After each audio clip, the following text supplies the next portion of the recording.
Okay. Shall we begin? Yeah. Sarvananji, you have the prayer, right?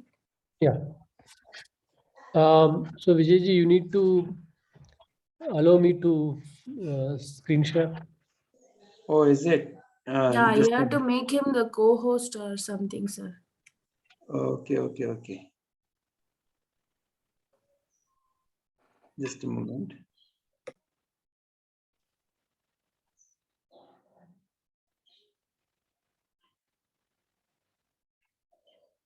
I've made Shubhaji a co-host. I've also made Saravananji also a co-host. Padmaji also a co-host. Yeah. Saravananji, can you please verify now? You should be able Yes, to. I have already shared screen. Excellent. All right. So Shubhaji, you can start.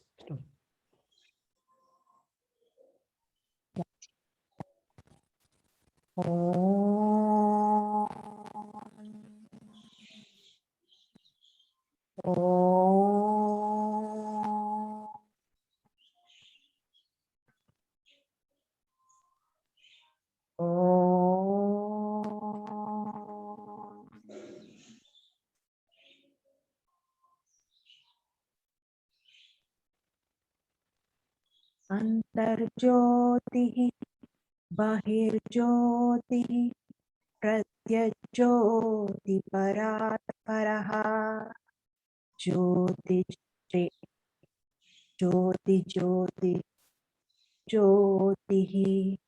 आत्मज्योतिशिवोऽस्म्यहम्.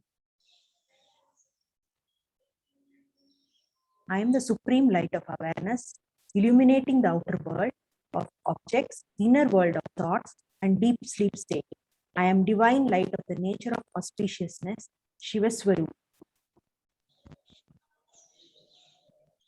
Om Guru Brahma, Guru Vishnu, Guru Devo, Maheshwaraha, Guru Sakshat, Parabrahma, Tasmai Shri, Gurave Namaha. He who guides you on the righteous path is a guru. When a parent or teacher or a friend or an animal or a bird or a plant conveys message of righteousness, they embody a guru. A guru's knowledge encompasses the creation, maintenance, and transformation at all times. A guru represents the voice of the Creator himself in showing the righteous path for all beings at all times. Voice of the divine is revealed through the message of the guru. अखण्डमण्डलाकारं व्याप्तं येन चराचरं तत्पदं दर्शितं येन तस्मै श्रीगुरवे नमः. Guru can guide us to the supreme knowledge of that which pervades all the living and non-living beings in the entire universe, namely Brahman. I salute such a Guru.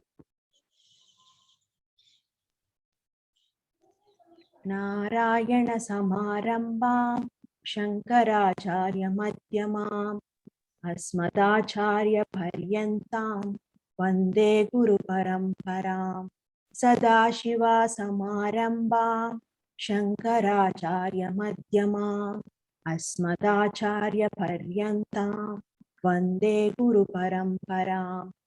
Beginning with Narayana through Adi Shankaracharya in between and up to my own perceptor, I bow with reverence to the entire tradition of perceptors. Beginning with Sadashiva through Adi Shankaracharya in between and up to my own perceptor, I bow with reverence to the entire tradition of perceptors.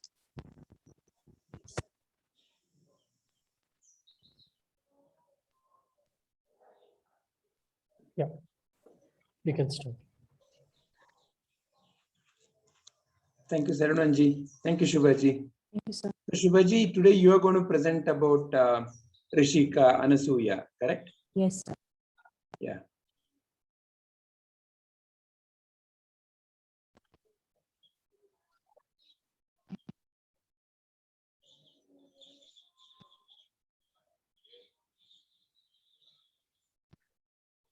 Everybody can see?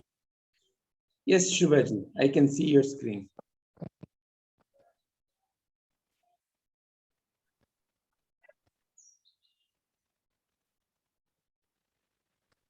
If you want this to appear the whole screen, you can click on the present button at the Yes, top. yes, yes. Ah. I'm so new to this. No problem. In Today fact, it is new yeah. for one of us in many ways. In fact, Mihir wanted to help me. Then I Ah. said, you will be presenting. So he said, okay, I'll go.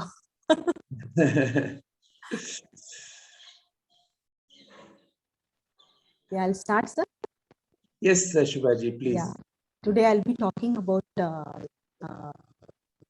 Sati Anasuya, the way that is what she was called. Anasuya, which means na asuya iti Anasuya, without jealousy and without envy. So who is Anasuya? She was the wife of sage Atri and daughter of Devahuti and Kardama. She was the sister of sage Kapila, and sage Kapila happened to be her teacher too. And she was the mother of sage Dattatreya, Durvasa, Chandra, and Shubhatri.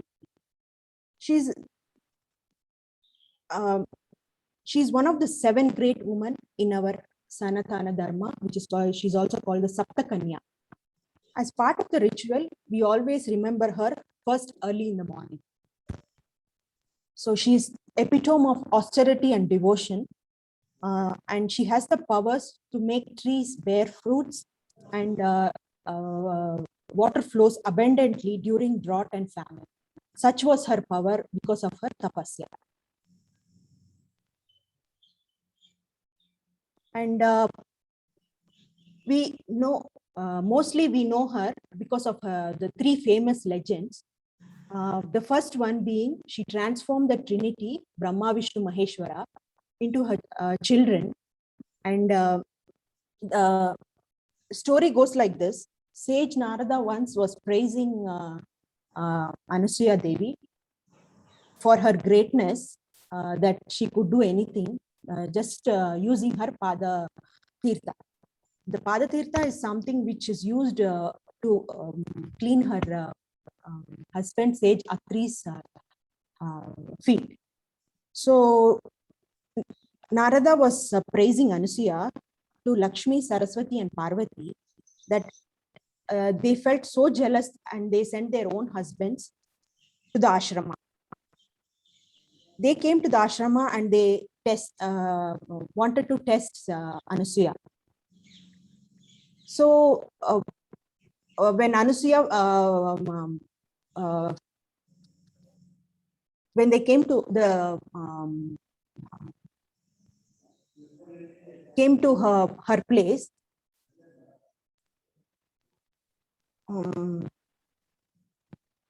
they said that you have to feed us without wearing any clothes. So Sati Anasuya used her Pada Tirtha and turned all the the Trinity, Brahma, Vishnu, Maheshwara, into babies. And that way she was able to fulfill the wish of this Trinity. And when Sage Atri came to the ashrama, he realized that this Trinity were none other than Brahma, Vishnu, Maheshwara, who had come to fulfill Sati Anusuya's wish of being a mother. So these 3 babies conjoined to become one, and this child was called Sage Dattatreya, and he served his parents till the end. So the second legend is saved mankind from Sage Sati Sumati's curse. Sati Sumati was the devoted wife of Sage Kaushika. In spite of Sage Kaushika falling into bad ways, she was a devoted wife. And one day when she was carrying Sage Kaushika in the forest, his feet touches Sage Mandavya. Mandavya was beaten up by the king's soldiers for no fault of his. So he was already in pain.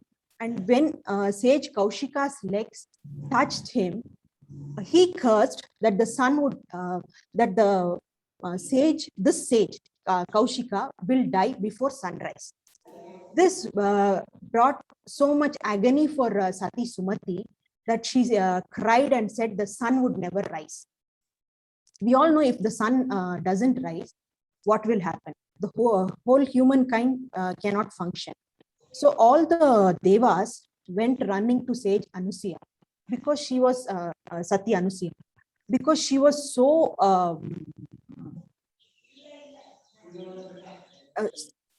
the saying goes that since she's a pativrata, only a pativrata lady can help the other pativrata lady. So sage, in order to save mankind from this catastrophe, the devas asked Sati Anasuya's help, who in turn saved Sumati's husband. And as a result, the world was saved. It goes on to say that sage Anasuya cured sage Kaushika, and in turn, Sumati was happy too. So this particular story is referred in the Markandeya Purana. So the third legend goes, it is between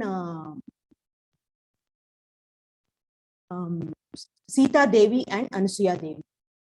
When Rama visited sage Atri's ashrama along with Sita and Lakshmana, Sati Anasuya advised Sita Mata to always be devoted to her husband, and that austerity and devotion are the highest duty of a wife towards her husband. So when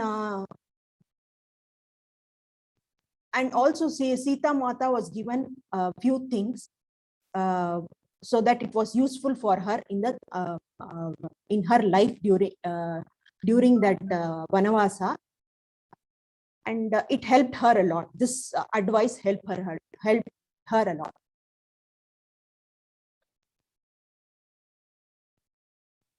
So the next, the one thing which I found good in all these stories is that sage Atri was always proud of his wife and never felt jealous when her stature grew in the eyes of gods. So the sage Atri and Sati Anasuya used to complement each other in their life.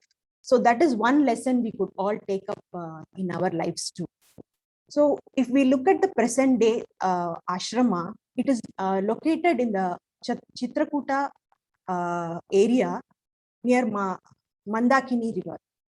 And there was a reference in Ramayana that there was 10-year drought in that place, but Sati Anasuya's powers helped in bringing the river there, and the people were spared from famine and drought. Presently, it's the most beautiful place on earth, and this is also the this Chitrakuta is also the place where the Dandaka forest starts, which was once ruled by Ravana, the king of Lanka. So these are the references I used. Thank you. Hari Om.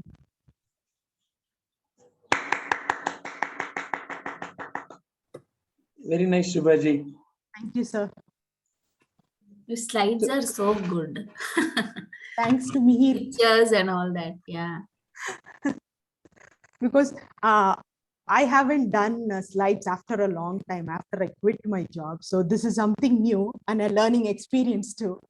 So, Mama, you don't know this, you don't know that was the constant thing I got from my son.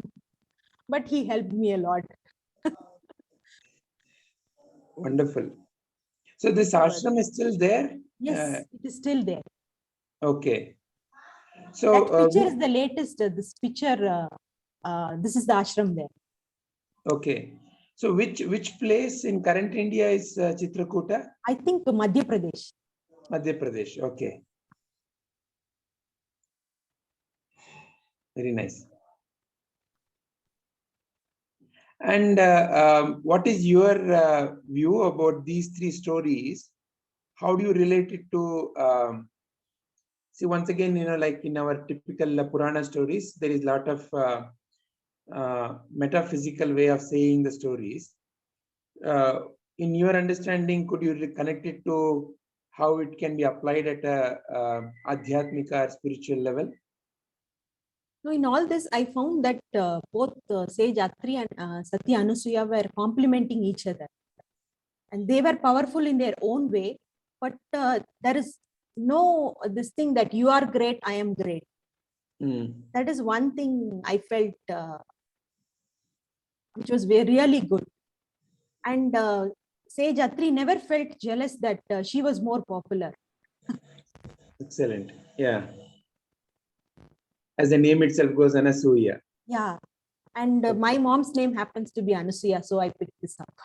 Oh, even better. And Anasuya has a daughter, Shubhatreyi. So that was just a coincidence. Oh, really? So, okay. That made me pick this story. Okay, okay. A lot of learnings for us, Shubhaji. I Yes, didn't know yes. this. Yeah. Once you start researching on these stories, no, you get to know a lot of other stories too. Yeah. Yeah. Does anyone else have anything to ask Shubhaji? It's very, very nice, Shivaji. Thank you. Yeah, this story is something we have heard, but putting all these things together as one, so much of information, maybe we couldn't, we will not be able to find it anywhere unless, this particular, unless in this context. So thank you very much for all this information. And the very fact that spiritually what I felt while listening to this story is when the word Anasuya, if that lack of jealousy itself is such a great trait, like it is, jealousy or anger, hatred have become, they're very common. And maybe we also feel that, I'm angry, I'm jealous, or, I like this, I don't like this.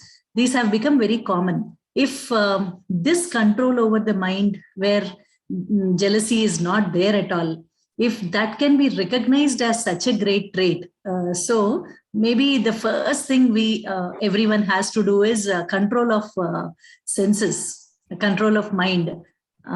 Shama, Dama, Titiksha, as Prabhuji says, I think that is the very first thing everyone has to cultivate, because the moment there is control over the mind, I think everything else is possible only through that.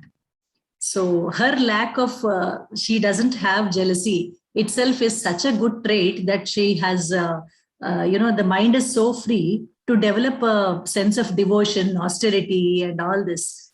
So I think all this boils down to the same thing, that the mind has to be controlled.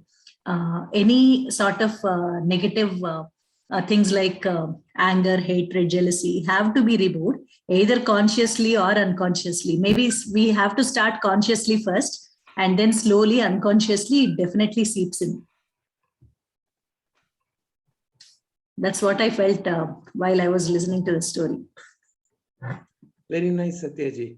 Satyaji, when you say that anger, jealousy has to be removed consciously or unconsciously, can you elaborate on that? What do you mean by that? So what I say is, when we are going through all these Upanishads, we are listening to, this Shravana, Manana, Nididhyasa, we are doing everything. But there is this Shatsampati, which we have to cultivate. So when I say cultivate, to cultivate anything, a good habit is a constant practice. So that is consciously. So consciously, we have to keep on,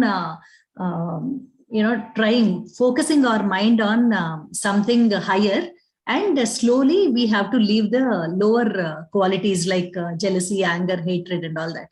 So concentration on love, devotion, the self-realization. When higher purpose is concentrated, the lower level things will be removed. So this has to be a conscious effort. That means it should be practice. That means mind, instead of getting outward, it should be trained to go inward. So consciously, as we do this, subconsciously and unconsciously, just as Prabhuji gives the example of driving unconsciously. I mean, we drive subconsciously once we get used to it. So slowly, these things will sink in so well that unconsciously also we are the same. We don't change. That means consciously I behave like this and unconsciously I behave like this. Spiritually I behave like this and socially I behave like this. No, the inherent nature keeps changing. And by practice consciously, we can, unconsciously also we can become what we aim. Because any great quality like devotion, devotion is not something which we physically show. It is something which actually shows to others. I mean, others in the sense it shows outside even without our conscious effort.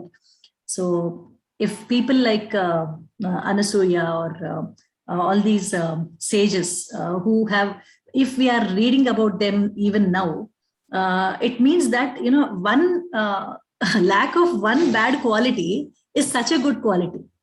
Mm.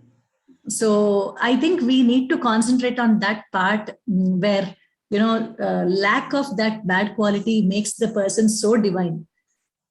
So it should be a conscious effort. Very nice. So in summary, what you are saying is, when something is done consciously and cultivated to an extent where it just becomes the way of life, there is Yes. no more, you have to think about it, is what Yes. you are trying to say. Yes. Very nice. Very nice. Very well said. Thank you. Also, sir, I think jealousy is something that is also connected with anger, superiority, inferiority, and trying to excel other people. I think that is the base for many things that we do. Yeah. So not having that is really a blessing, like what Satyaji said. Excellent. So connecting to what we have been listening so far, even in Tattva Bodha, the very idea of who I am in my mind, what I think about who I am, what we call as the ego, the ahankara. So jealousy, anger, irritation, they're all result of a limited identity. So a limited aham is what causes jealousy. Somebody is superior because in relationship to something else only, somebody is superior. So all these comparisons of life are because of the limited identity.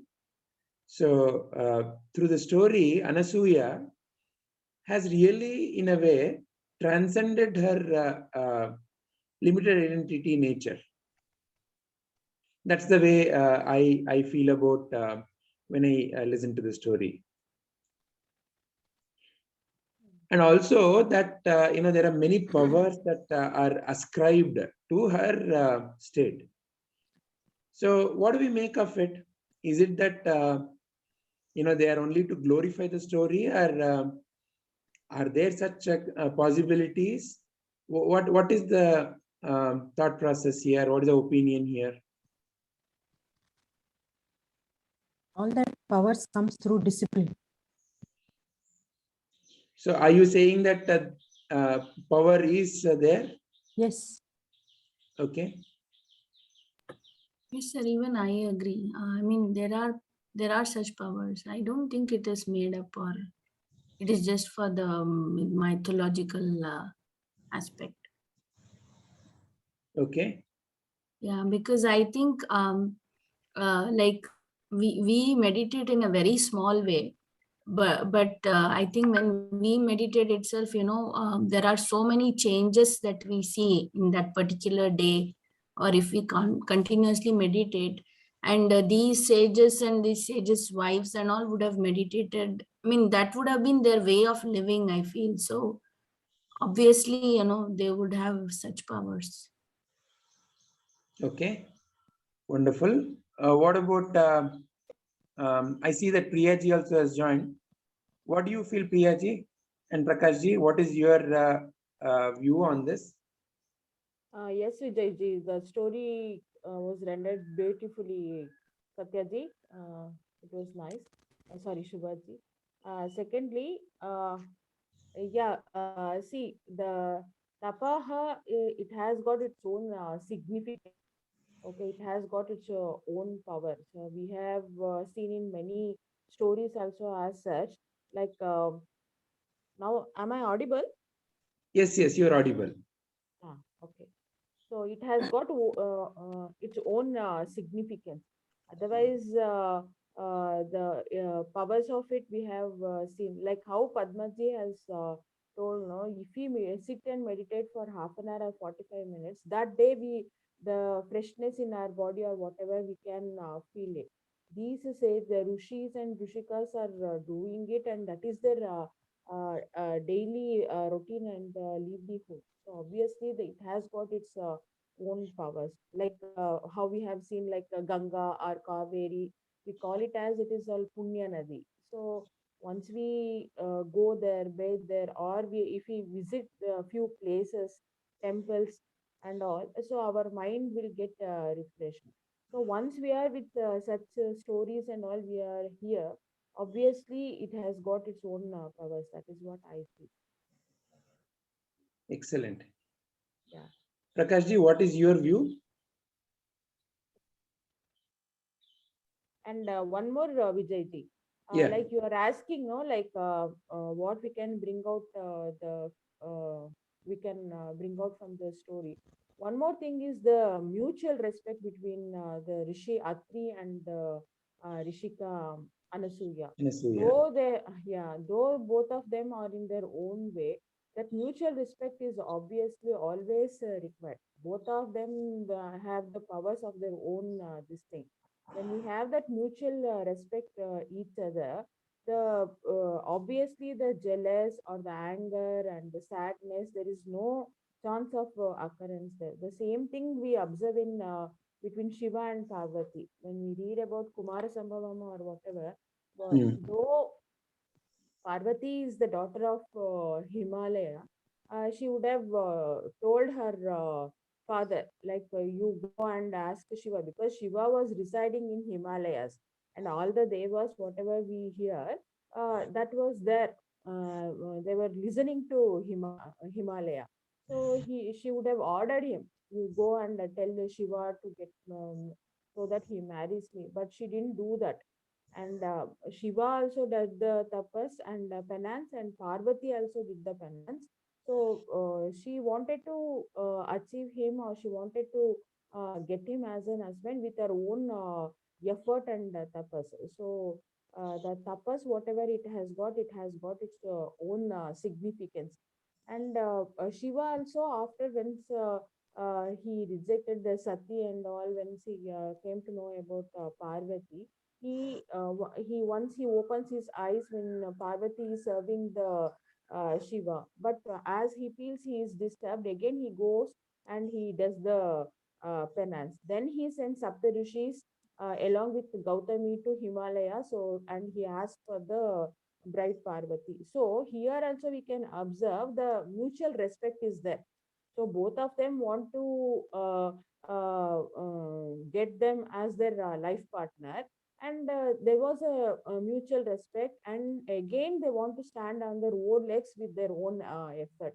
This might be the lesson for this generation, so that we can imbibe so to our good qualities. Excellent. Very well said. Yeah. Thank you, Vijay. Prakashji, would you like to add something? Are you Yes, there? the only I'm here. The only quality which I like the most in Anasuya is her devotion, and I think that is the key quality here. And I don't know about powers, but I do hear a lot of stories about people having extra natural powers. But I don't know how do I explain it. Okay. So what about Saravanan-ji? What is Saravanan-ji's view on that?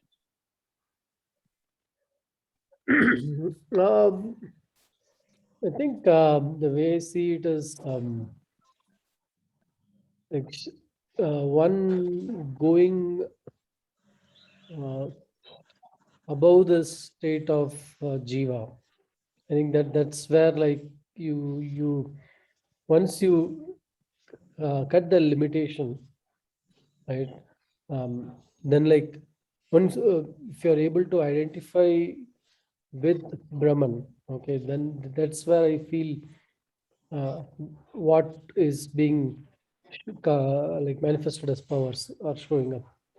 I think like as long as I see myself as this body, this individual separate from others, I will have all the limitations, right? And I think I feel like she is someone who would have gone beyond that, and that's how like she's able to show all those powers or like or do what she has done. And it's not possible to remain keep your identity and then like be able to do something. You have to lose this identity. Then once you lose the identity, then you are no other than Brahman. That's where I feel like you basically see all these magical things. It's all right. There is no limit once you merge with Brahman, identify as Brahman. Yeah. But then why does Tattva Bodha doesn't really talk about all this? And is it necessary that something like this has to manifest?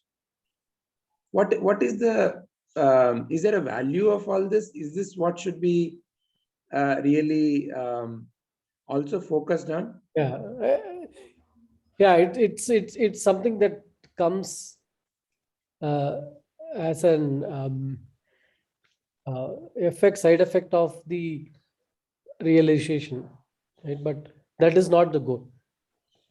I think that's why maybe it is not being highlighted, and like it can be a distraction too, right? So it's not about like a person who let's say experiences it.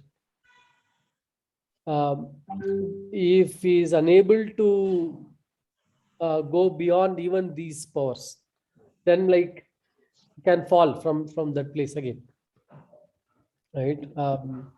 So one has to be careful about while we appreciate, but has to be careful about these magical powers that like we don't go after them or like keep them as the goal. How do you say that these powers can limit you?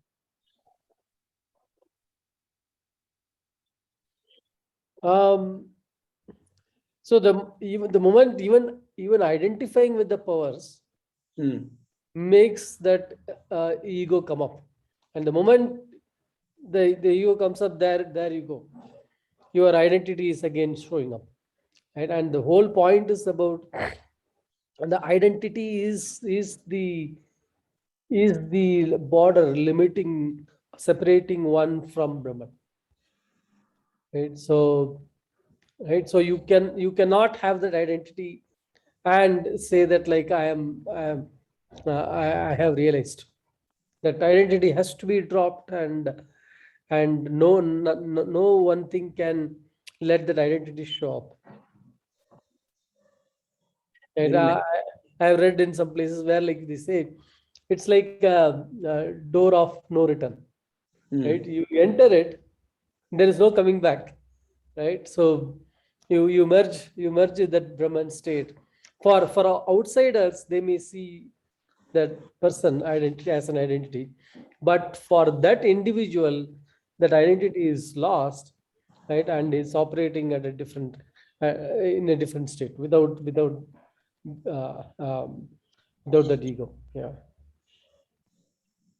Very nice. Right. Satya, do you want to add anything more to what Saravanan is saying? Do you agree with what he's saying? Yeah, I do agree, JJ, because siddhis and these are something which may show up, but that is not the focus. So going beyond the mind or staying, abiding in the self, the real I, is what is required. And anything which is related to the small I, that is the ego, the ahankara, mamakara, all these things, initially, even if they are won over, such siddhis and all, the cycle may always, turn back, and people may identify them with those siddhis. And so there is every chance of ego cropping up. So what I think, even, people like Anasuya, they will not, they will not try to do something, but their intention, their purity of mind and thought, that is what creates everything. So because their consciousness, individual consciousness, merges with the universal consciousness at every level of thought and action, things just happen. Very nice. Very nice. So I would like to mention, two more things. One is, we can review Vibhuti Yoga in Bhagavad Gita. In Vibhuti Yoga, there's a reference to a lot of such siddhis that may appear on the path. But again and again, Krishna reminds us not to be connected with any of these siddhis. So there is a wonderful little story of Sri Ramana Maharshi and one of his disciple, Sri Papaji. So Sri Papaji used to go to him and say that I am a great devotee of Sri Krishna, and so on and so forth. One day when Papaji was to visit Ramana Maharshi, he was a little late. When he was asked why he was late, he said that Krishna had come and I was playing with him. So then Ramana Maharshi asked him, oh really? So then where is Krishna now? He said he disappeared. Then Ramana Maharshi said, then examine whether what comes and goes is truly a unchanging reality or not. Make sure that you are in the unchanging. Because what comes and goes, however wonderful, however nice, however exorbitant, whatever it may be, it is still something that changes. So siddhi means what? An experience. An experience means what? Something that changes. Mithya. So again and again, he reminds us to go back to that unchanging self. And to the last point about what Satyaji just now said about purity in thoughts and action, Vivekananda was asked, so many speakers spoke before you in the Chicago Convention, and how could you kind of magically spellbound all the audience? All you said was, very ordinary things when you just hear the words, my brothers and sisters. How could that kind of make all of them clap for you for so long? What he said is, it is all to do with purity of the mind. When I stood up there, all I had is a feeling of, may my master's greatest message reach and reverberate in each and everyone's heart. May each heart reverberate to the greatest feeling within them. So when I stood up, I did not know what really to say, but I stood up with this feeling. So in a way, there was no the little identity of what I will get, what I will speak. It was just the feeling that may everyone's life be happy, healthy, peaceful. With that feeling I spoke. So Vivekananda said, this must be the reason. When there is no I, then the divine only flows through that. And ultimately, my little mind may not understand something and call it a magic. I've never seen electricity, and I see somebody's press a switch and some light come up. I definitely will call it a magic.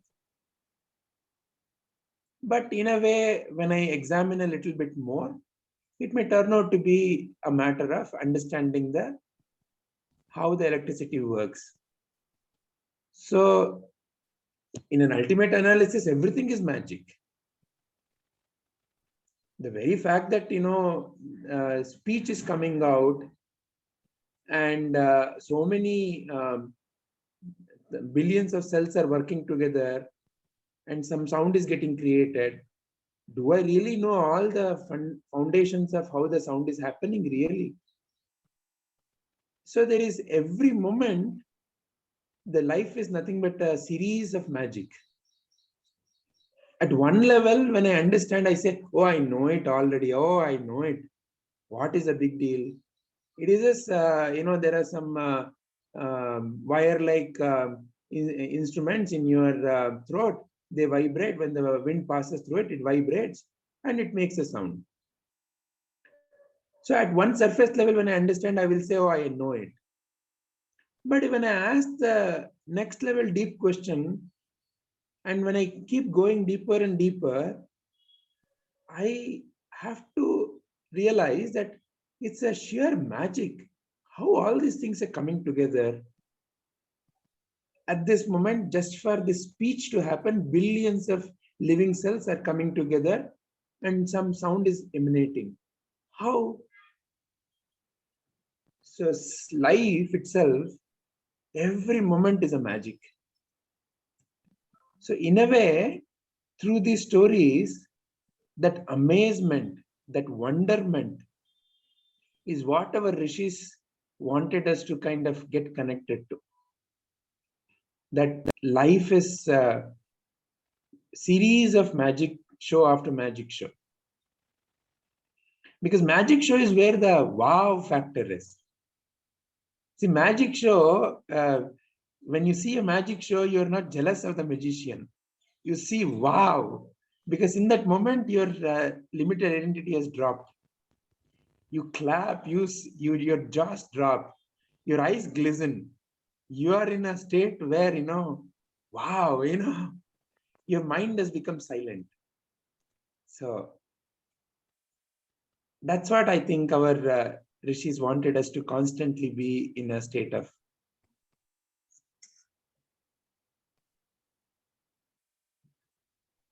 Are there any other questions or any other views, anything else to be expressed about Shubhaji's presentation? What you said is very true, Vijayji. I mean, I like the very fact that every moment we are in a magic show and we are awestruck by whatever is happening, even how this sound is being produced or how the mind can operate outward and inward also. And how we have the capability to even train the mind to go inward and stay there. So all these are already given to us. So I think there is no more better magic than this. It's nice. Yeah. Wonderful. So once again, thank you very much, Shubhaji. Thank you so much for your help, sir. Thank you. All I have to do was give you a PPT template and you should thank me here. You should thank Anasuya ji. She came and she helped us to reveal so many things. But the final thing you helped a lot, sir. That is why it came out well. Thank you. Thank you very much, Shubhaji. Thank you, sir. Shubhaji, for that, Vijay sir has one mantra he taught me. That is not a secret anymore. I revealed it first time itself, that copy, paste.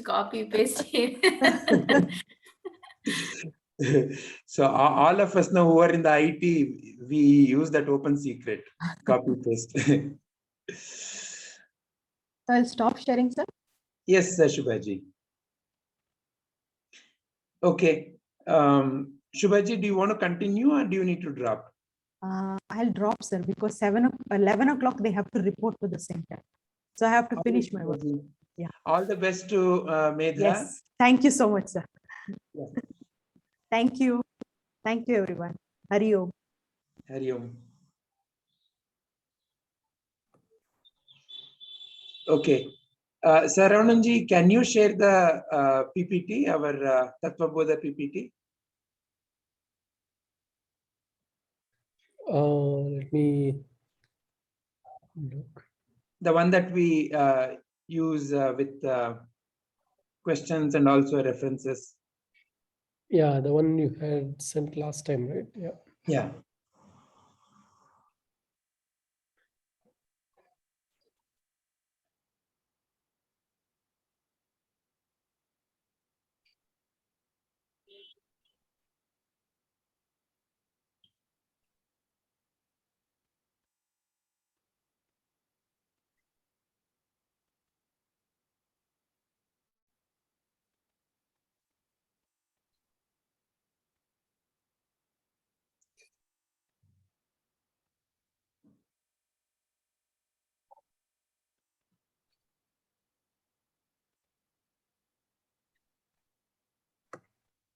While Saravanan is bringing it up, sir, next week, what do we do? Like, next week is somebody else presenting? So I think our Priyaji was preparing. Is that right, Priyaji? This week I couldn't do anything, Vijayji. I was No, not held this up. week. As Padmaji is asking about the following Sunday, will you? Yeah, I'll be able to do this week. Okay. And what are you presenting about, Priyaji? Padmaji, do you have anything in the list? That topic I'll take up. Yeah. I have shared that with Vijay sir also. I think we can put it up in the group, sir. I mean the list that I have prepared. Yeah. So Priyaji, one thing is, either you can pick up a new Rishika, or I think you wanted to bring up the discussion between Yajnavalkya and Maitreyi. Yes, Vijayji, I'll look into it. Whichever information I'll get it easily, I'll do it. Okay. Wonderful. Also, sir, I had added some dialogues to the Gargi slides itself. Yeah. So either she can take that up and also do if she wants, because last week when after Saravananji shared about Maitreyi, I also shared the extra slides that I had put in of the dialogues. Oh, okay. Yeah. So which means that she may be able to. It's better if she picks up a new Rishika. Yeah, and maybe we can discuss the slides, the teachings which Saravananji also shared as Maitreyi's teachings, and the dialogue between Gargi and Yajnavalkya also. Okay. That's what we were looking at last week. Okay, Padmaji, then we'll take up a new Rishika. All right. Thank you, Priyaji. Okay. So, have you shared this presentation with everyone? Yeah. So whatever Saravananji is now sharing, it is with all of you. Yeah. After this session is over, maybe I can put the link again, Prakashji.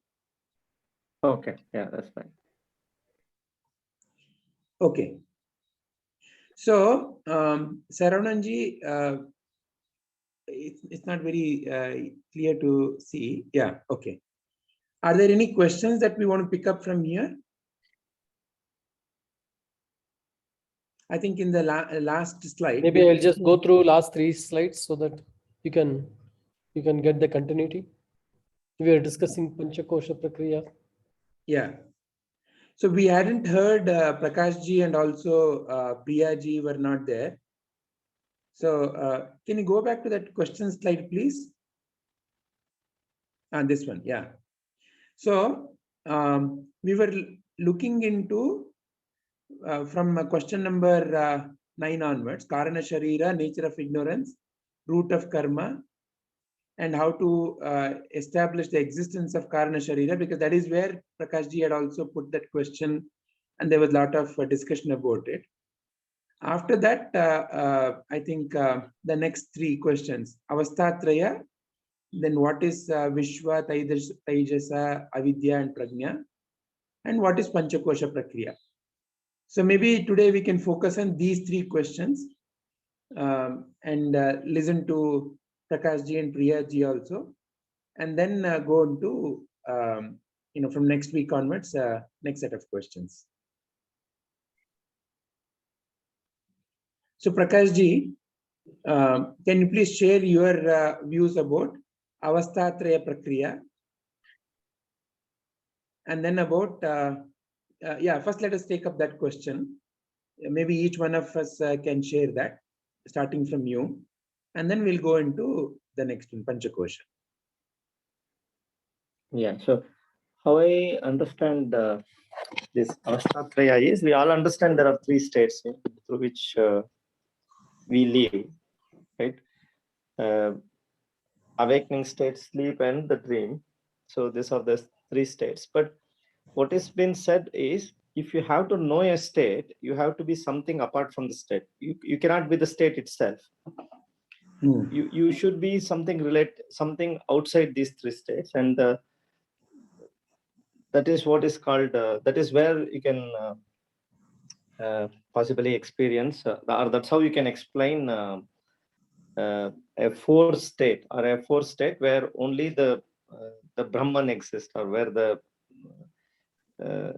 something which drives everything lives. That's how I understand it, but I still didn't get time to hear to Prabhuji, but this is what I understand out of this Avasta Traya. Okay. Would you call the 4th as a state? Because the word state itself indicates it's a kind of it has a beginning and an end. Would you call that as a state? Not sure on that, Seji. Okay. So what about Priyaji? What is Priyaji's understanding about Avastha Traya Prakriya? Yes, Vijayji, there are 3 avasthas like Jagrata, Swapna, and Sushupti.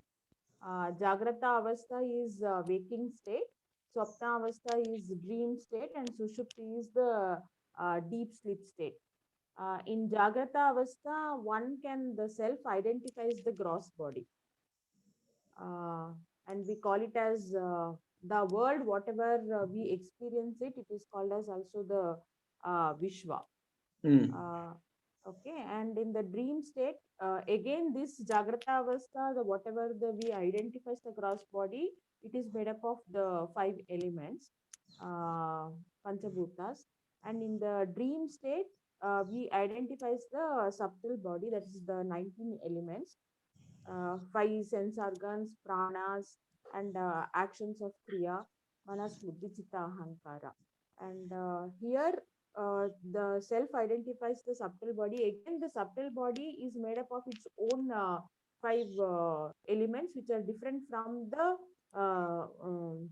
Jagrata Avastha. Right? Yeah. Yeah, and here we call it as it is whatever the word we call we experience, it is called as Taijasa. Excellent. Yeah. Yeah, and in deep sleep, as such, whatever we are identifying and whatever we are experiencing, like waking the world and dream world, we don't have such experience, and we'll have the bliss, like we get united with the universal this thing. So that is we identifies the world with the ignorance. The mind keeps calm, and we have the bliss, ananda, or happiness in it. That is, we call it as prajna. That is what I have understood in the deep sleep state. These are about the avasthana trayam. And what is your what view? I Yeah. have a few more points what I want to bring. It is all the three are not permanent. It goes and comes off. What are the Jagrata Avastha, what is there, that is not permanent.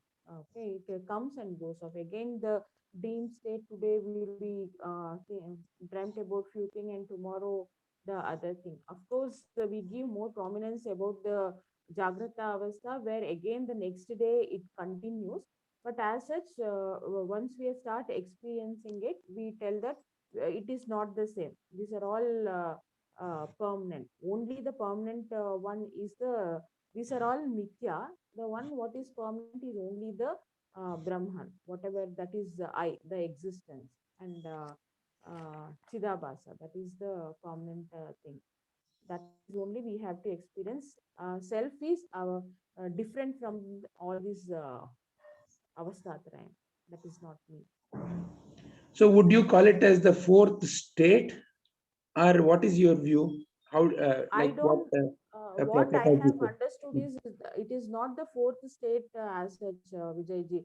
We will be the Sakshi, we will be the experiencer of that. I don't tell the existence of experiencing is Brahma is not the fourth state, because we, once we are away from all this, the Avastha Trayam and the Panchakoshas, or we are away from that, we will get united with the universal. This is, that is the ultimate supreme power, that is Brahma. So I don't feel that as such there is another state.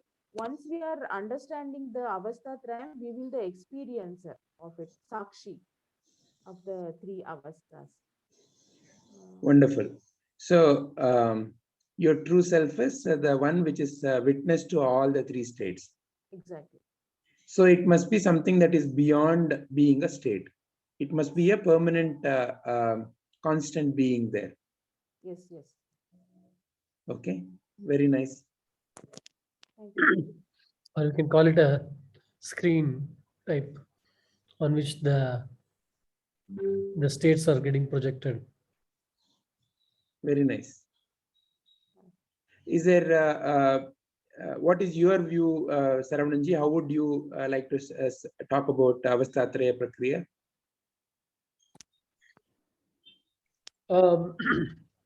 So it's so all the three are in the consciousness. Right? I am conscious of the waking, dream, and a deep sleep, which basically goes back to I am there first, and then I'm experiencing these states. Right? I being the consciousness. Right? So without the consciousness, nothing is there then. And the consciousness starts, or like consciousness in the presence of consciousness, I see that the three states come and go. And so to that extent, it basically goes to prove that the consciousness is the only real one. Right? And and it's about staying in that consciousness, or like getting identified with the states. And it's like example is watching a movie. If I forget and I get attached to the movie and start crying with the movie, basically like I have gone there, right? But I'm still different from the movie, and if I can watch the movie as is, right, that is the reality. But so this is how I see the three states showing up, right? Now in that consciousness, these are coming and going, and the states are like so powerful because of the Maya that like it's very different, difficult to or like due to ignorance, unable to witness it. Rather, like I feel part of it. Right?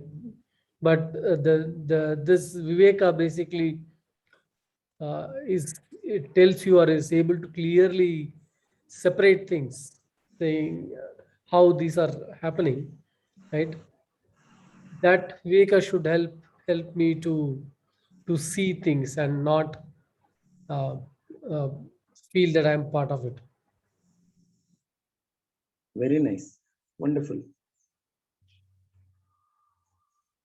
Padmaji, would you like to share your views? Yes, sir. Sir, I agree to whatever however they all described the three states, Avasta, Traya, Prakriya. But I have one thing to add, that all these three states are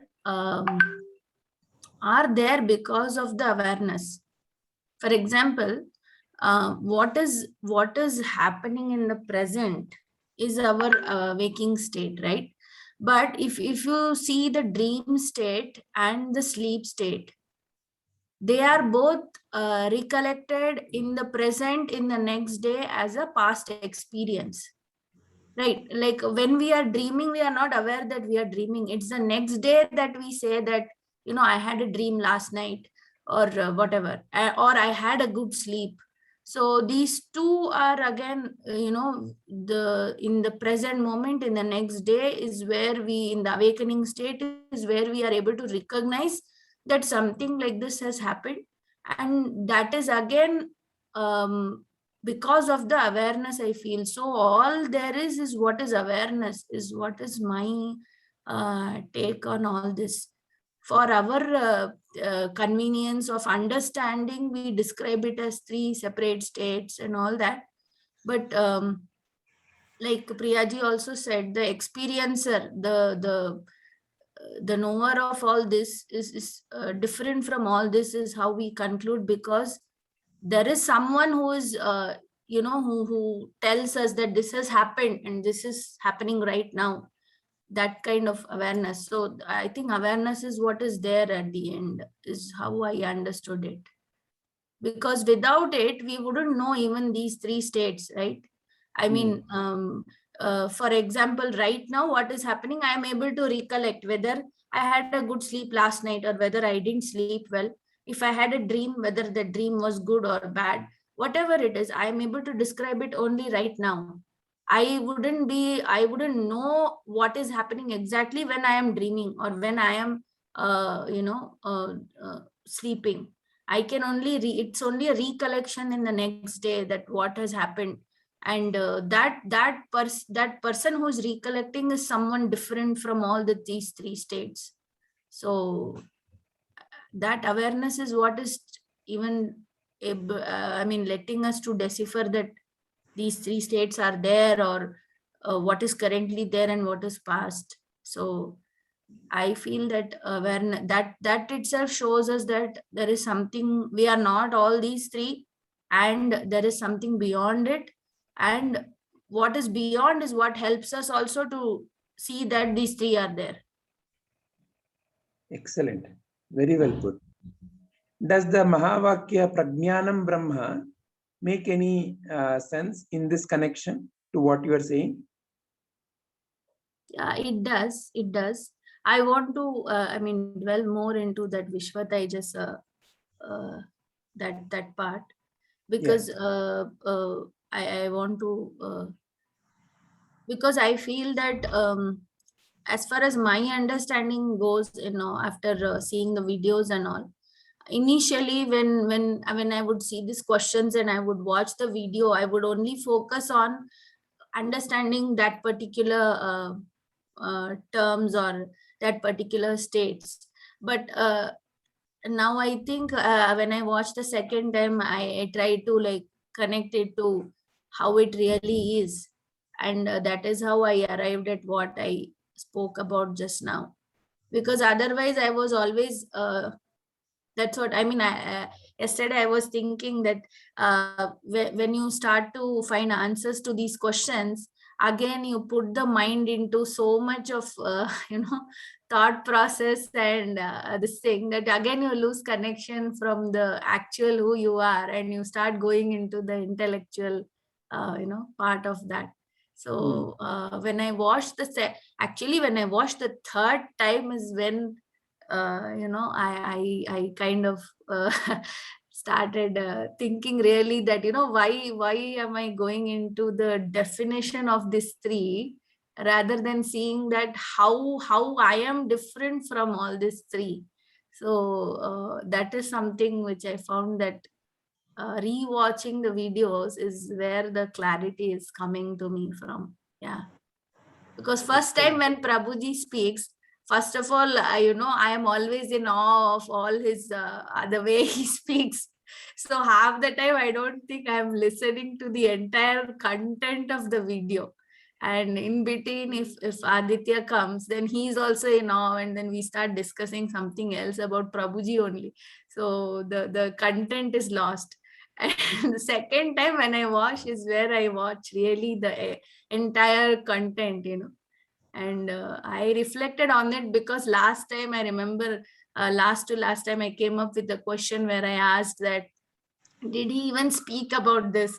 So then when everybody said yes, and then I couldn't remember it, I thought, oh my God, I watched the video, but how I didn't connect to it. And that's when I figured out that I am not watching the entire content in the first time. Many things are lost. Then second time when I watch, I really watch it well. And then third time is where I my thought process actually starts. So I want to watch the 10 and 11 also again to just clear my understanding. Yeah. But you put it really nicely. Thank you. Comes. What about Satyaji? Does Satyaji want to share her views on Avasta Traya?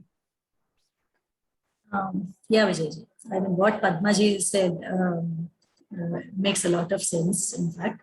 I see that all these three, more than stages, these three are experiences. So all these experiences rise and fall in the presence of the I, the consciousness.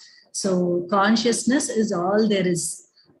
So what all we are talking about, I mean, all these three stages, they are just experiences. When we are in the deep sleep state, once we get up, we understand that I was very peaceful. Again, the peace here comes from the real I, because the mind was silent for a moment. And so everything, I always feel that all these are just experiences at the mind level, the body level, and the intellect level. It is, and these are in the presence of consciousness. So what is unchanging in all these three states? That is the I. So, and another thing I feel, whatever we are reading about, whatever we are talking about, nothing is I. And I really don't know why we are talking about all that. But mostly whatever we discuss, the final conclusion is, this is not me, this is not me. The one who is knowing all these experiences is the real I. So what is unchanging throughout is I. So. Excellent. See, it's only with the changing can you become aware of the unchanging. If there was no sound, silence cannot be understood. So therefore, change is very, very important. Without that, there is no way. It's like contrast, no? Day and night. Night can be enjoyed only because presence of the day, vice versa. So in a way, therefore, yes, it is. We are talking in the Maya world, but it is this which is pointer to the unchanging. Maya is the pointer to the Mayavi.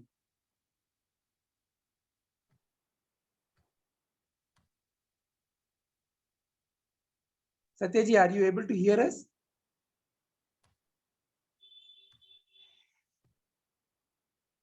Hello? I guess. Yeah, maybe she is not able to. Yeah. Okay. Now she has put the headset. Okay. Satyaji, could you hear what we were speaking? No. Okay. All right.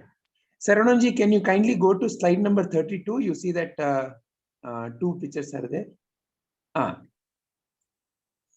So this is the visualization I put together there. So as you can see, the backdrop is you, and that is represented by the Omkara. And like all of you said, the sleeping experience, the waking experience, the dream experience, they all rise and fall in that awareness. And that awareness that I am is also the Turiya. And it is not a state. That's why if you see, it's an all-encompassing. Every other ellipse is within that. So during the Jagrata, the world I experience, I call it as the Vishwa. During the Swapna, the world is given the name of Taijasa. And during Sushupta, it is Avidya or Prajna. There's a wonderful little story that some of you may be already aware of. So there is this king sleeping, and suddenly, the commander comes running to him saying that the neighbor king has attacked us in the middle of the night. And he wakes up and he says, how dare he? And it's very cunning and all that, but he has to now defend. So he goes to the war. Unfortunately, he's not prepared enough. He loses the war. And the other king exiles him. Without anything, he exiles him into the forest. So now this king is walking in the forest for many, many days, no food, no water. He's so tired. He is feeling as if he's going to die. And then suddenly he sees there is a small village and some food distribution is happening. He goes there and there's a long line of people, who haven't eaten for many days. So he also stands there and his turn comes. And the person who's offering the food says, sorry, we are done. No more food. This king is now at the end of his ability to withstand. He's with all possible might. He says, please give me something. See, there must be something. And that person looking at his face and the way he was pleading, he kind of, puts all his effort and whatever was there at the bottom of the barrel, he scrapes it and puts it into a leaf. And the king is very happy and, is about to get to eat after many, many days. He wants to go and sit there. As he takes that leaf and walks, suddenly he slips and falls. And the whole food spills over the earth. And, it gets part of the mud. He doesn't even have food. And tears are rolling down his cheeks. Ayo, I'm going to die now. And with a shudder, he opens his eyes and he sees, he's still in the palace. Oh my God, all this while I've been dreaming. And he could feel even now the tears are rolling down his cheeks. Oh my God, what a powerful dream. But suddenly a very interesting question creeps into his mind. Was the dream real? Or is what I'm going through now, is that real? He's so amazed with that. He cannot figure it out.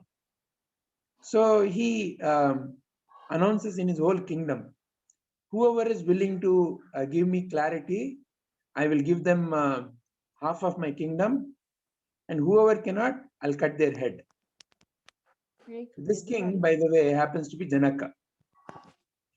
And all others are afraid of Janaka, because he has announced that they will cut his head if he is not clear. So Ashtavakra Guru comes. Ashtavakra Guru comes and says, Janaka, I can help you. So Janaka once again is very happy and he says, oh Guru, this is what the situation that happened. Is the dream real? Or is what I'm going through now, is that real?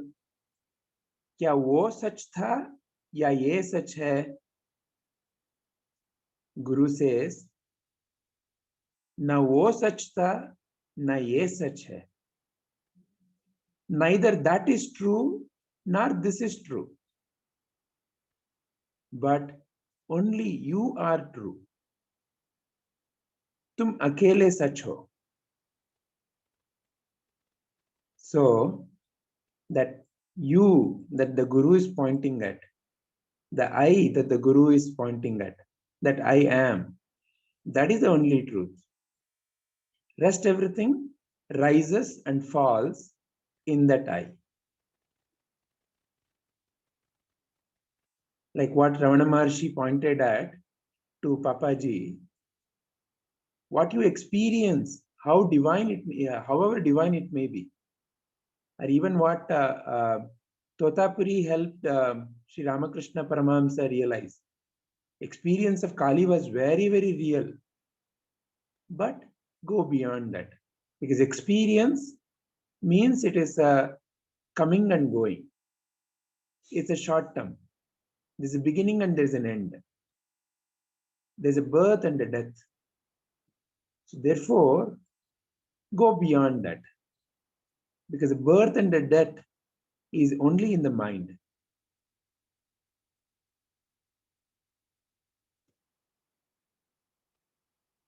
Is this all making sense to Prakashji?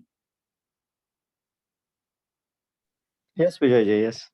The only one thing I wanted to ask is, in the Sushupta, in the slide, you have written both avidya and prajna. Looks like both opposite words. Yeah, wonderful, wonderful. So let's contemplate on that question. So what is the view of that? Sarananji, what did you understand about that? Why there is a prajna and avidya both written at the same level? So there, one experiences bliss, but that bliss is out of ignorance, avidya. So that to get that bliss, one has to keep going to sleep. We have to I have to sleep. I have to go through this dream and then deep sleep to experience that bliss, right? And that bliss came because of my disconnect with the body and the mind. Yeah. But with knowledge, I should be able to be in that state anytime. That is when that it becomes conscious one. Right? This is it's a taste of the reality which one gets in the deep sleep. So when it is with clarity, it is prajna, and when it is without clarity, it is avidya. That is the way you say it. Very nice. Satyaji, what is your view?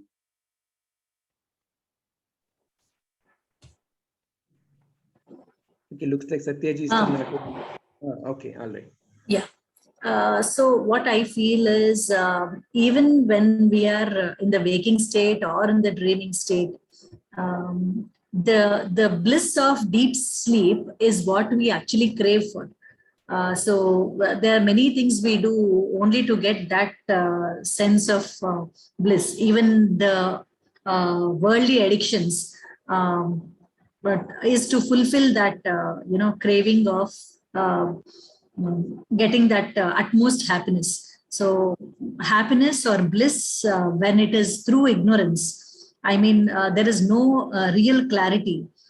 So everyone of us, we experience this deep sleep state every day. So this is for us to understand that this is how bliss is. But that is what we have to actually start working for, or we have to go inside to get that state of deep sleep, that peace and bliss of deep sleep in every state. So all the experiences where we feel happiness or we feel a small, sense of bliss is because of the no mind state. So no mind does not mean that the mind has to be dissolved. It should be understood and it should be focused on the self.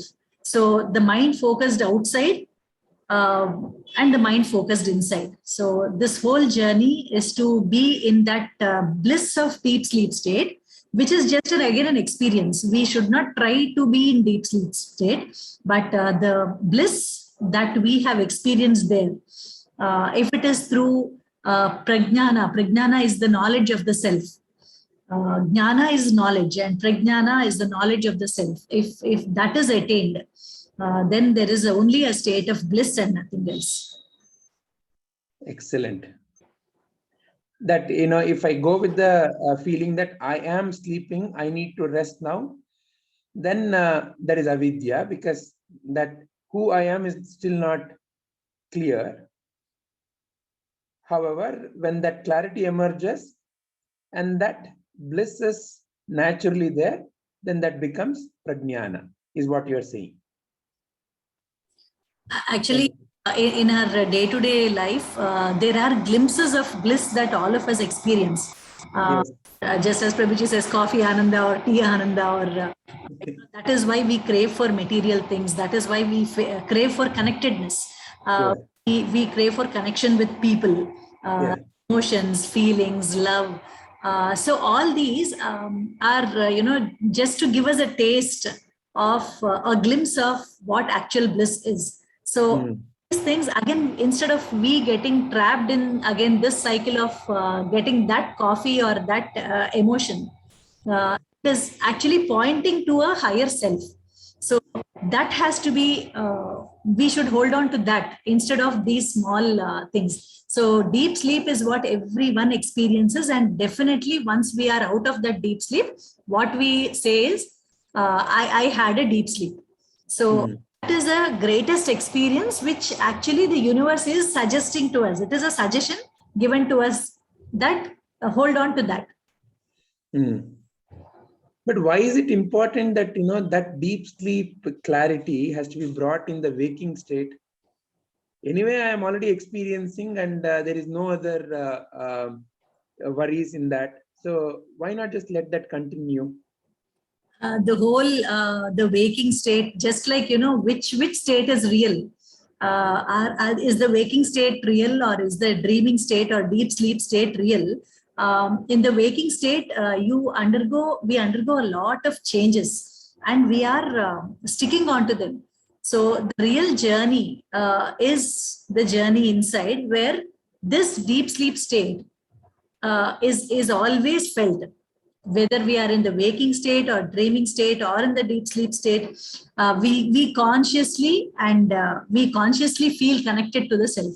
So this sense of deep sleep state, which is the absolute no ripple state, no mind state, is what we have to really crave for, because we have not left cravings. We have not left cravings because of avidya. Through vidya, through jnana and prajnana, is where we will really be in a state of no mind. No mind is a mind which is totally used by the I instead of the mind using I. Excellent. Because the suffering, the so-called suffering, is in the waking and the dreaming state. Janaka became a beggar in the dream. So he was crying. So in the waking state, he was feeling worried. Oh, was that real or is this real? Which one should I hold on to? So because our suffering is in the waking and the dreaming state, this clarity has to come in our all the levels.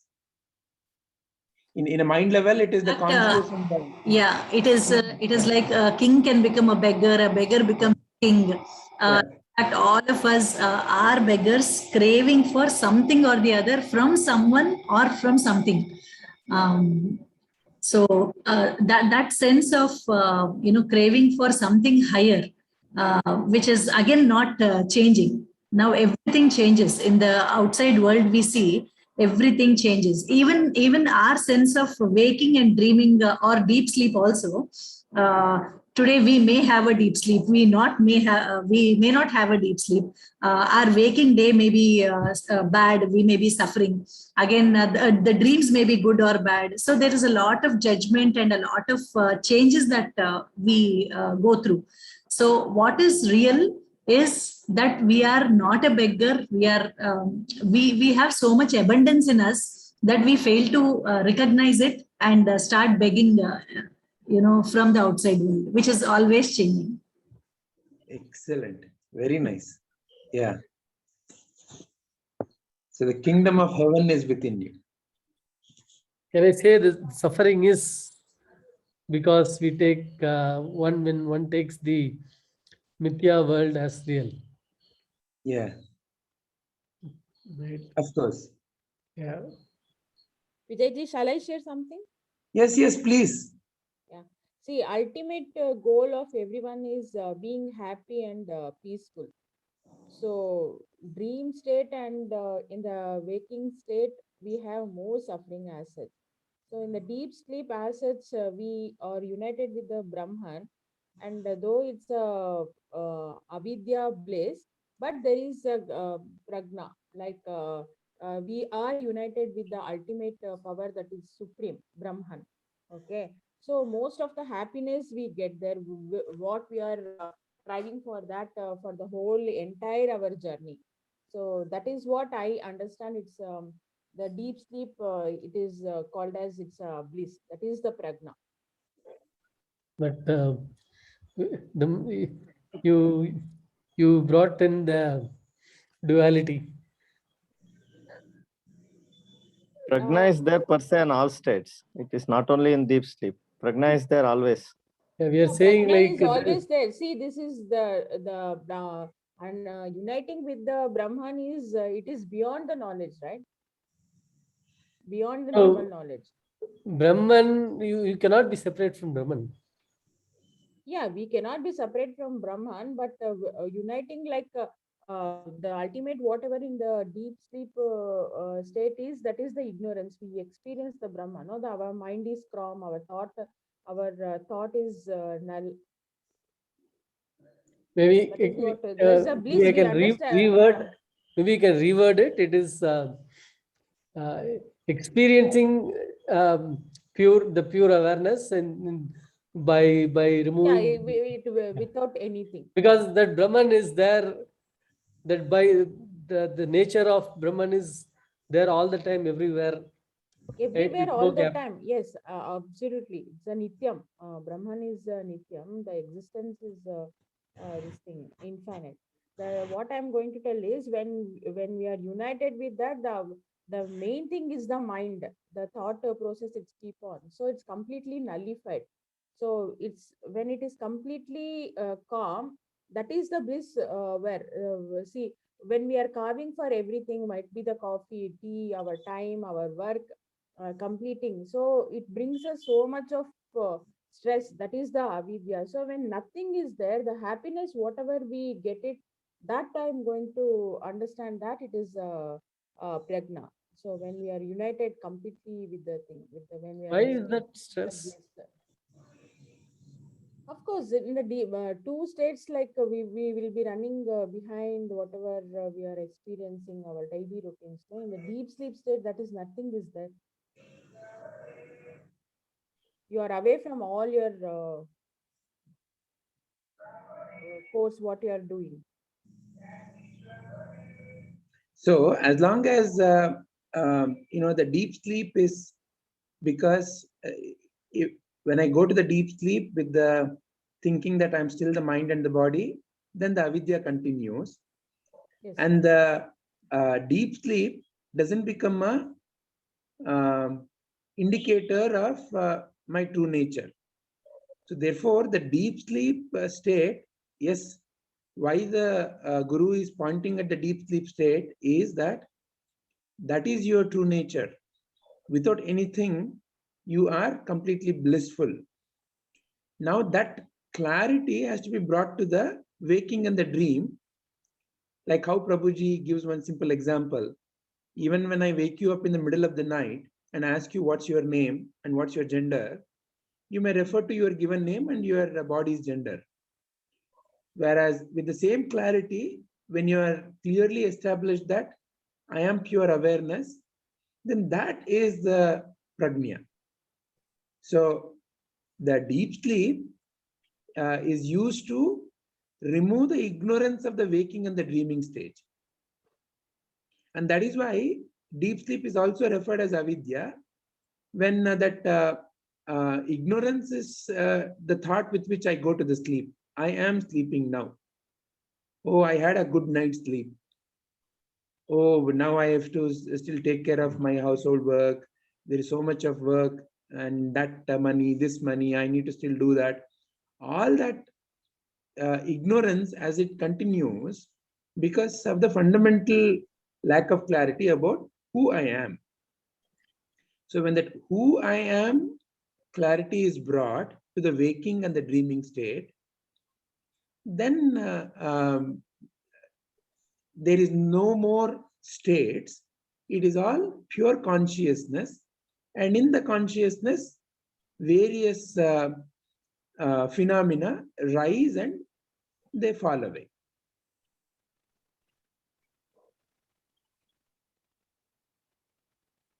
Yes. Is that making sense? Yes, Vijayji. All right. And the understanding should bring clarity in every state also. We Sir, one thing That is I only am Viveka. That is only Viveka, no? So we have to understand that Brahman is there in all the states and we have to be away from the Mithya life. That is only the Viveka.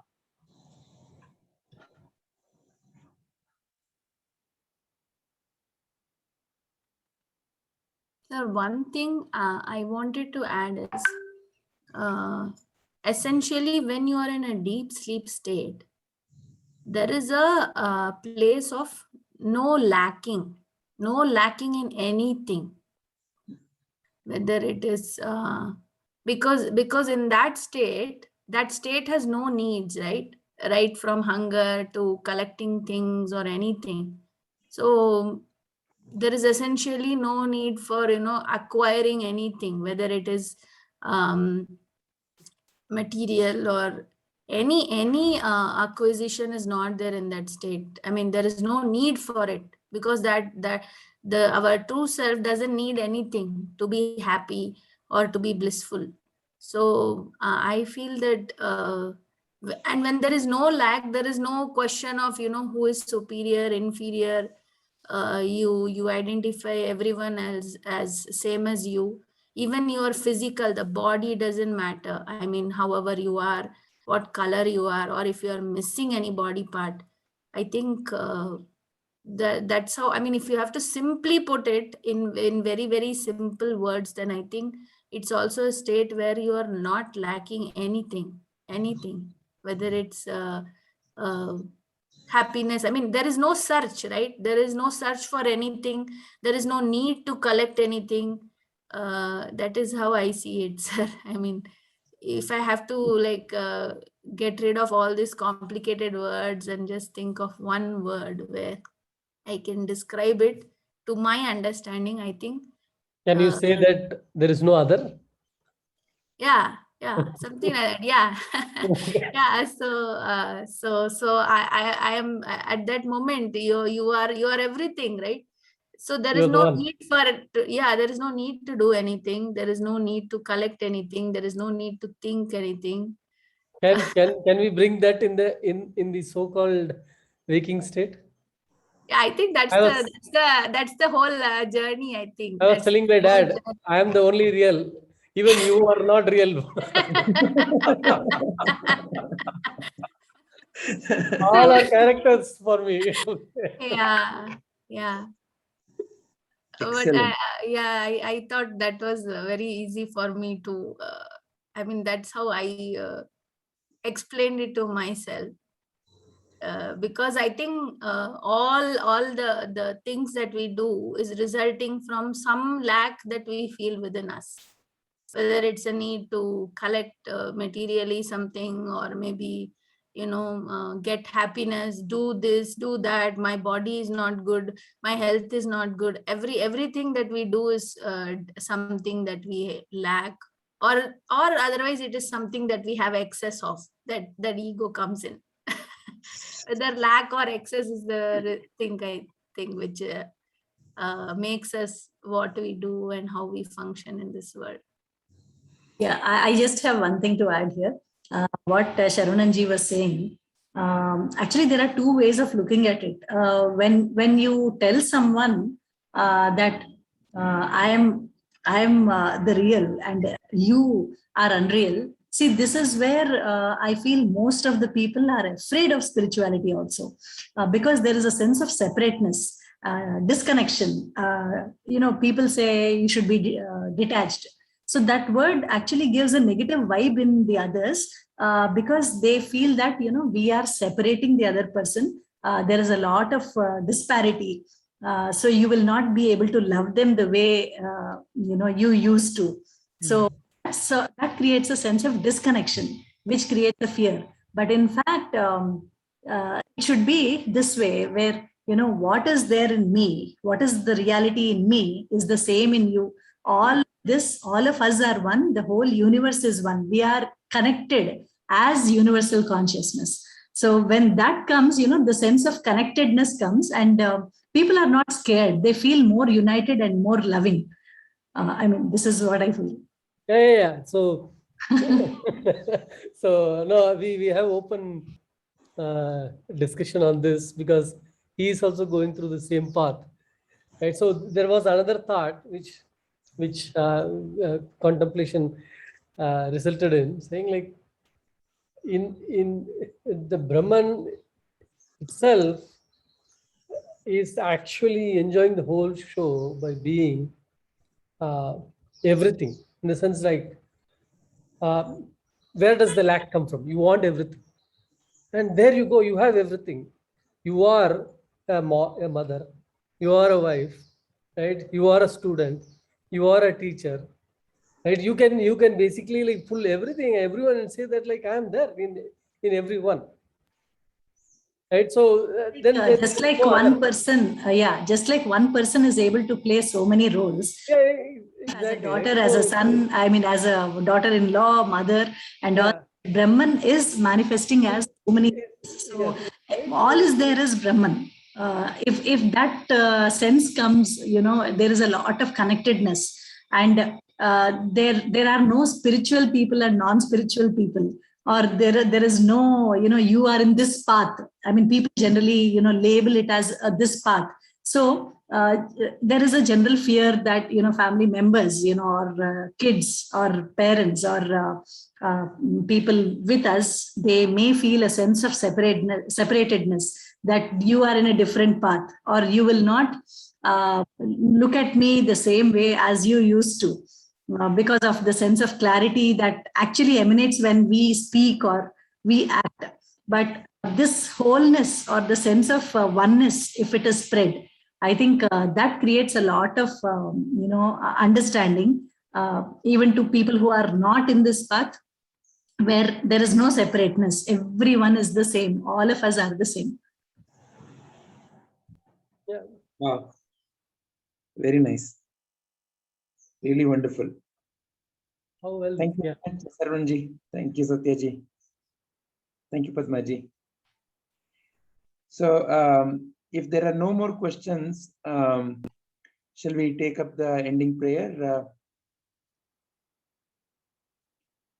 Because all the three of you spoke wonderfully about Purnatva in slightly different terms, but ultimately about how the Aham Brahmasmi and Sarvam Kalvidam Brahma are not two different statements.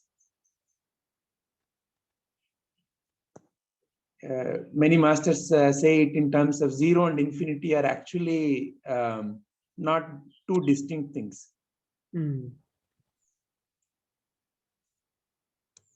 Zero-ness is in a way for inner clarity.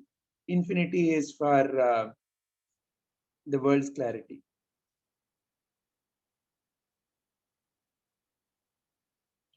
Prabhuji has given one wonderful statement. The clarity about I am Brahman is jnana. Clarity that all I see is Brahman is bhakti. Okay. So without these two together, then it is not complete journey. Yeah.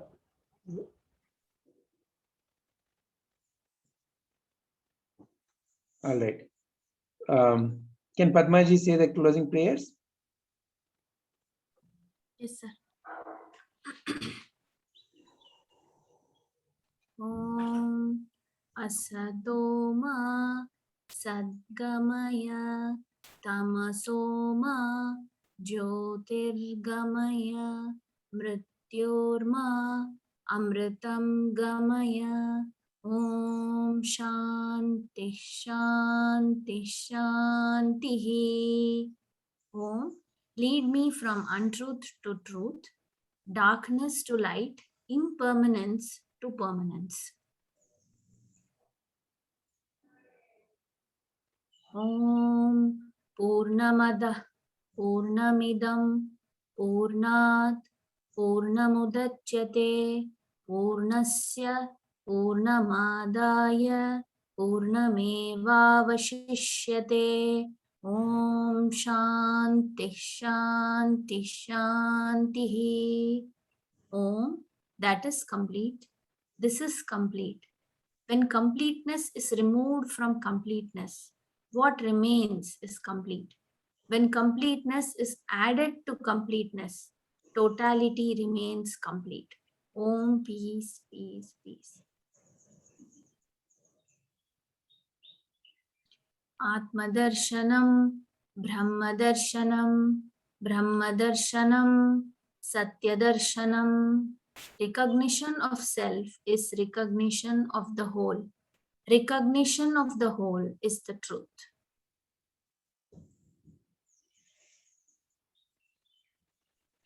Lokaha samastaha sukhino bhavantu. Lokaha samastaha sukhino bhavantu.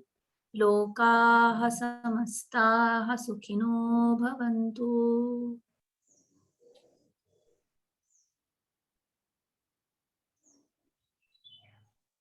Hari Om Tat Sat. Hari Om. Thank you very much, Padmaji. Thank you, Sarvananji. Thank you, Lataji. Hari Om. Hari Om. Let's meet. Hari Om, sir. Thank you. Hari Om.